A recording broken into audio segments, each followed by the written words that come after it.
देखो महाराज जी, इसमें कई भाव आते हैं। कई जो मनुष्य हैं, ज्ञानी हैं, संत हैं, कवि हैं, क्योंकि किसी प्रश्न का एक उत्तर से समाधान नहीं होता, उसके कई उत्तर होने चाहिए तभी समाधान। हमारे ब्रज में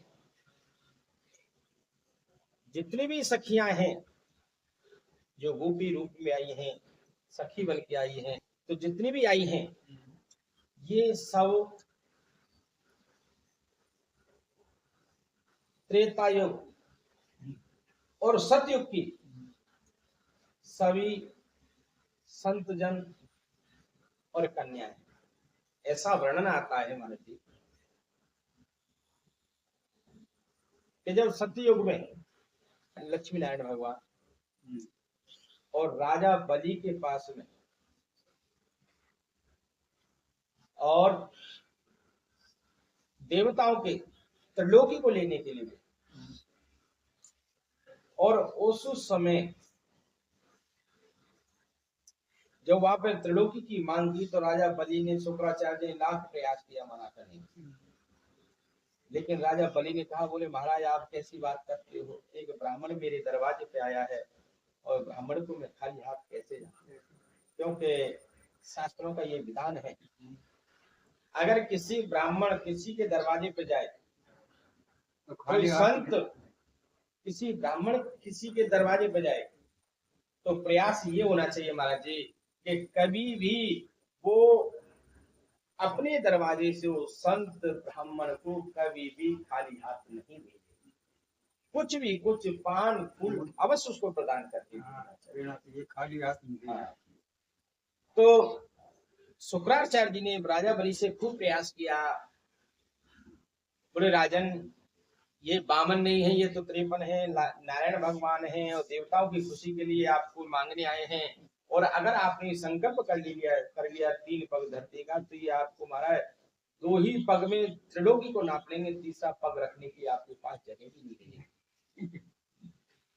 तो ऐसा वर्णन आता है महाराज जी। तो राजा बलि ने बड़ा ही सुंदर प्रश्न की उत्तर दिया राजा शुक्राचार्य जी को, बोले गुरुदेव मेरे को विश्वास है ये ब्राह्मण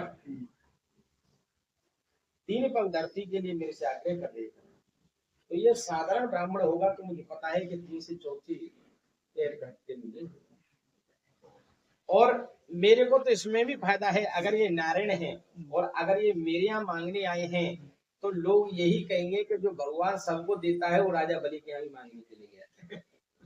बोलो राधे राधे। तो महाराज जी ऐसा उसका वर्णन है। तो जब शुक्राचार्य जी ने लाख प्रयास किया, जब संकल्प की बारी आई तो शुक्राचार्य जी मेरे पावन भगवान के कमंडल की नली में जाकर बैठ गए, ऐसा भाव आता है। तो भगवान ने देखा कि न तो जल आ रहा है, शुक्राचार्य ने सोचा क्योंकि गुरु का ये महत्व होता है, क्योंकि गुरु की 2 व्यवहार होते हैं। गुरु का ये भाव होता है कि गुरु की दृष्टि सम होनी चाहिए, विषम नहीं होनी चाहिए। भाई गुरु को ये नहीं हो कि ये मेरा करोड़पति शिष्य है और ये मेरा गरीब शिष्य है, इसको तो गद्दी कुर्सी दे दूं और इसको चटाई भी नहीं दी जाए, ये जमीन में बैठे। ये गुरु के हाथ तो ये है कि जैसे माँ बाप के लिए जैसे संतान एक सार होती है ना, ऐसे ही गुरु के लिए होता है कि भाई को चाहे कोई करोड़पति आओ, चाहे कोई अरबपति आओ, चाहे कोई खाकपति आओ, सबके लिए जमीन कहीं बैठो। तो गुरु के लिए ये तो जब शुक्राचार्य ने सम दृष्टि में विषम दृष्टि बन के चेला नहीं रखा, तो मेरे भगवान ने अपनी कुशासन से कुशा निकाली और उस नदी में डाली, उसी शुक्राचार्य जी के हाथ में डाल दी। बोलो राधे। तो उसके बाद में शुक्राचार्य जी भगवान को श्राप दे के चले गए। उसके बाद में संकल्प हुआ, संकल्प में महाराज मेरे भगवान ने एक पग पृथ्वी पर रखा और दूसरे पग को त्रिलोकी में रख लिया, और वहीं से ऐसा भी वर्णन आता है महाराज जी कि वहीं से ब्रह्मा जी ने मेरे भगवान के चरणों को धोआ, और धोने के बाद वहीं से गंगा जी का प्रादुर्भाव हो गया।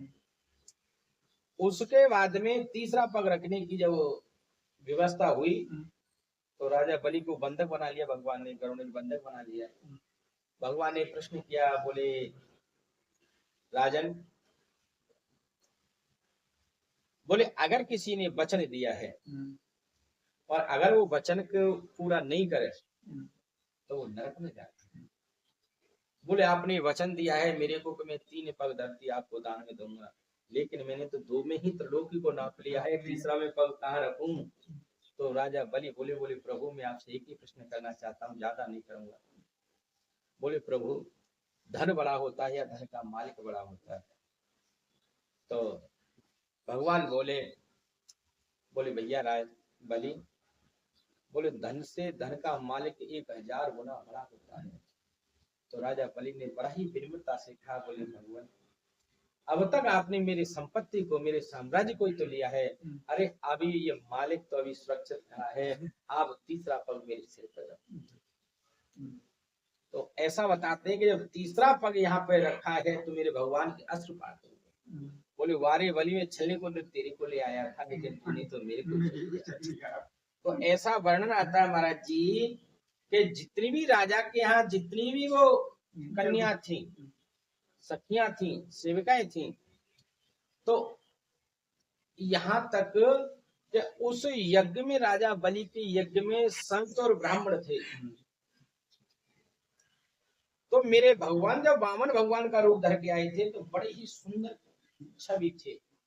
छोटा सा शरीर था, गोरा बदन था, लाल लाल बदन था, हाथ में कमंडल था, बगल में छाता था, आसन था, एक हाथ से माला का जाप कर रहे थे, सुंदर केश थे, भगवान का तिलक चंदन लगा था। ऐसा स्वरूप देखकर जितनी भी सखियां हैं, जितनी सेविका हैं, संत हैं, ब्राह्मण, ऐसा वर्णन आता महाराज कि सभी मेरे भगवान को उस सौंदर्य पर मोहित हो। और कहा, बोले भैया भाई, बोले अगर हम भी कोई कन्या होती, हम भी कोई ब्राह्मण कन्या होती, संत बोले अगर हम भी कोई नारी हो, स्वरूप होते, तो हम भी से भगवान ऐसे ब्राह्मण की पत्नी होती। ऐसा सबके भाव अंदर आया। तो भगवान तो आप जानते हो कि अंदर हृदय की भावना को समझ जाते हैं। भगवान ने कहा, बोले अभी तो नहीं, लेकिन द्वापर में तुम्हारे इस मनोरथ को मैं अवश्य पूर्ण करूंगा। कई कई संत ये भी ऐसा भी भाव कहते हैं महाराज जी कि जब भगवान श्री राम 14 वर्षों का वनवास हुआ और माता जानकी के साथ में भगवान श्री राम जी साथ में चल रहे हैं, और उस छवि को देख के मेरे भगवान राम और जानकी जी की कितनी सुंदर झांकी है। और उस सुंदर झांकी को देखकर सज्जनों बताते हैं कि जितने भी उस दंडक वन में जितने भी संत थे, जिनकी महाराज 1000 वर्ष लंबी उम्र थी, जिनकी बहुत बड़ी लंबी जटाएं थी, आज उनके मन में ये भाव जागृत हो गया। बोले प्रभु अगर हमने आपका कोई भजन किया है, कोई तप किया है, कोई सत्कर्म किया है, तो उसका कोई पुण्य अगर हमारे को मिलता हो तो हमारे को एक नारी रूप दे देना, जो कि हम भी एक दिन भगवान श्री राम के पास में जानकी की तरह चलते रहे, ऐसे शोभनीय बने। तो भगवान ने उनकी भी अंदर की मनोभावना को समझा और कहा, बोले आपकी अवश्य करूंगा, लेकिन अभी नहीं, अभी तो मैं मर्यादा पुरुषोत्तम राम हूँ, लेकिन द्वापर में जब लीला पुरुषोत्तम कृष्ण बन के आऊंगा तब आपके इस मनोरथ को पूर्ण करूंगा। तो महाराज जी जितने भी संत हैं, जितने भी ब्राह्मण हैं, जितनी भी कन्याएं हैं, उस राजा बलि के यहाँ दंडक बलि के जितने भी संत हैं, वो समस्त आज इस ब्रज में कोई किसी की बेटी बन के आई है, कोई किसी की बहू बन के आई है, कोई किसी की सखी बन के आई है, उनका सबका एक ही भाव है कि हम कृष्ण की पत्नी बने, कृष्ण की सखी बने, कृष्ण के साथ रहे।